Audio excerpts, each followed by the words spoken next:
Hey, I wanted to take a minute to make just a quick video about truss rods and how they work, because sometimes I get emails and questions from people about making truss rod adjustments or like stories about people sending them to luthiers or this type of stuff. And it's something that anybody can do, and if you own and play a guitar, you should probably know how to do it yourself, just to save yourself some time and money and to keep your guitar playing optimally, because some parts of the world you do need to make truss rod adjustments, sometimes seasonally. But before you just start turning that wrench, you should probably know what's going on in there and what's happening. So I'm going to just explain that real quick. It's easy. It's going to be fine. Just so happens I have this bass neck I'm working on right now that doesn't have the fingerboard glued on yet, so you can kind of see what's happening inside here.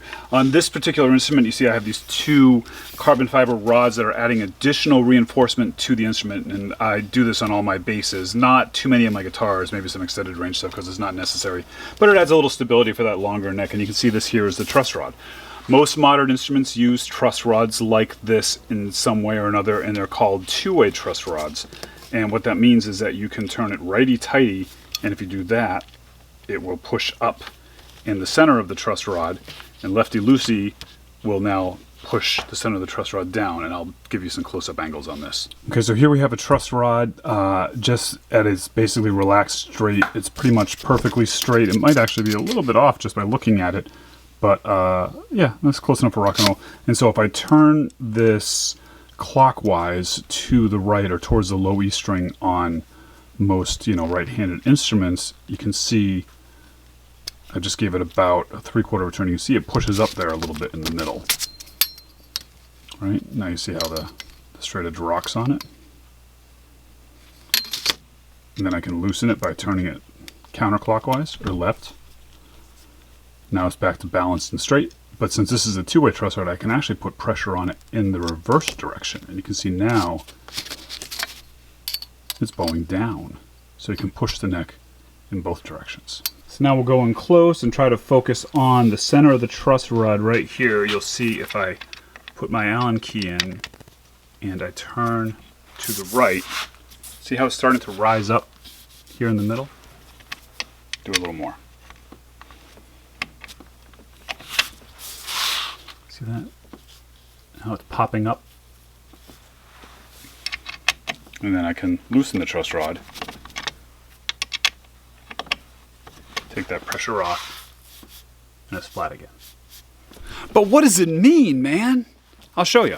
So basically, all your guitar necks are made flat. I mean, I'm not talking radiuses and stuff, but they're flat. And then when you put strings on your guitar and you tune them up to tension, you're putting pressure against that. And those two string ends want to come together and close. And so what they might do is they might pull on your little skinny wooden guitar neck and make it sort of sag in the middle. And this is called relief. And most guitar players want a little bit of relief, but not too much. And the truss rod gives you the options to control that amount of relief by counteracting that. So when you tighten that truss rod and push that truss rod up in the middle like we've been showing, it'll counteract the string's tension that's pulling the neck down and get it to right where you want it. So just a little turn sometimes will make a huge difference.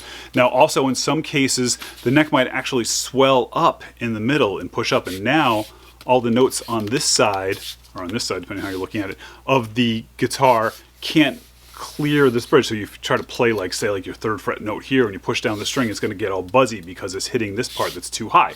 So that's why the two-way truss rod comes in handy, because now you can actually turn the truss rod the opposite direction and counteract those forces as well to get your neck back into plane. So what does all this mean for you when your guitar is not working right? So this is the guitar I'm working on. It's not fully set up yet, but I'm going to use this fret notching tool, which is a tool I sell over at squaretools.com, but you don't need it. But I'm going to use it to show you what's going on. So I'm going to line it up right here against this first low E string. Let's see if I can zoom in and focus on there. And if you look, you can kind of see it is very difficult to show on camera, but you can see there's just like a little bit of daylight right here between the neck and this tool, because I have no tension on the truss rod at all, and there's just a slight relief. And actually, that's where I want it. But let me show you what it might look like. I'm going to first turn the truss rod to the left and give it sort of too much relief by using the opposite direction. So now what I've done is I've created more bow than I want. And if you look in that same spot, you can see how there's even more daylight showing here than there was before, right? So let's turn it back. Right now it's back where it was, balanced with the truss rod loose, and now I'm going to tighten the truss rod and flatten the neck out a little bit. So now there should be probably just still a little bit of daylight, but there's a little bit less. Now I've got the truss rod on pretty tight, and you can see not only is there no daylight at all, but now if we zoom out, we can see that the ruler actually wants to rock back and forth like this a little bit because it's sort of bowed up just a tiny bit in the middle. Not really, it's almost perfectly flat. But, so let's have a listen. If I play these lower notes, hear those buzzes? But now if I go up here, well, there's still a few buzzes. I haven't fully set this guitar up, but it sounds better. But here you hear that. Like this string, this F can't even ring. But now watch what happens when I loosen the truss rod back to where it was. Now let's hear that F. See, clear as a bell.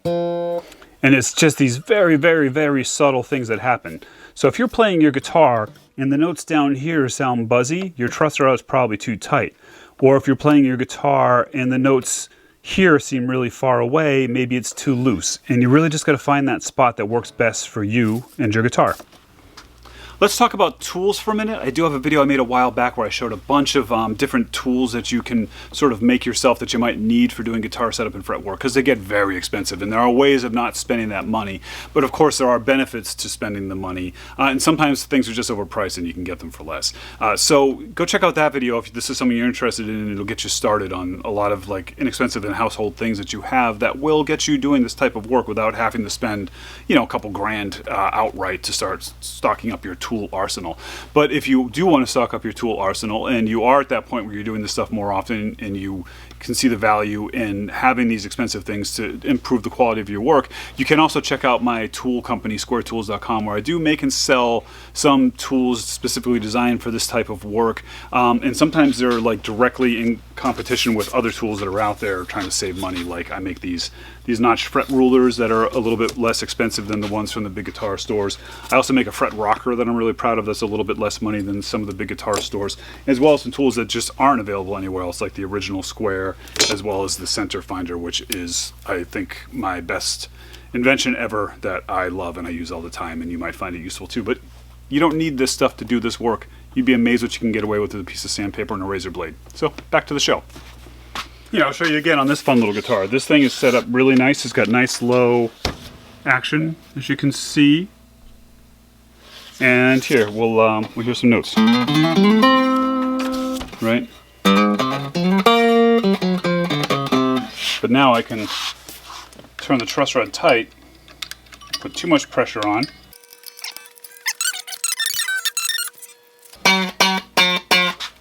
Hear how it sounds like choked? No, that didn't even ring out at all. But now we can just go turn the truss rod back to where it was.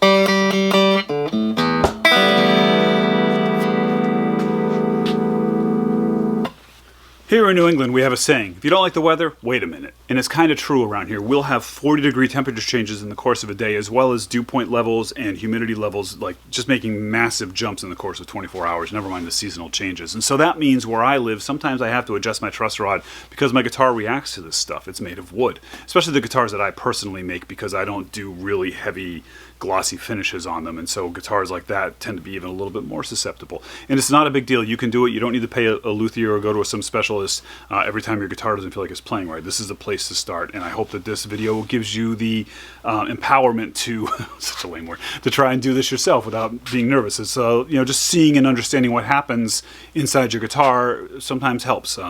It's not a mystery. It's not any magical thing happening. It's just very basic physics. Now I will add the caveat: if you have some like rare vintage guitars worth a ton of money, the truss rod in there might not work the same, and it might be brittle, so maybe take that to a pro. But for most of your guitars out there, yeah, if you feel like it's not playing right, take a look down that neck. Close one eye and just kind of look down the neck and see if it looks like it's kind of bowing up or bowing down, and make little turns on that truss rod and try it and see what happens. It's don't be dramatic, like don't turn it like a bazillion times, but just make little adjustments, and don't be afraid. You're not going to mess anything up as long as you're not doing anything crazy with it. So this video is a little bit different than what I usually do, but I've been asked this question enough that I thought it warranted putting a video out, so I can just point people to it. And if you have any other questions like this and you like this kind of video, let me know in the comments and ask your questions down there, and maybe I'll do some more. But in the meantime, I'm going to get back to my usual nonsense of building weird guitars out of weird materials, like that one right there. You'll see it soon. All right, be good.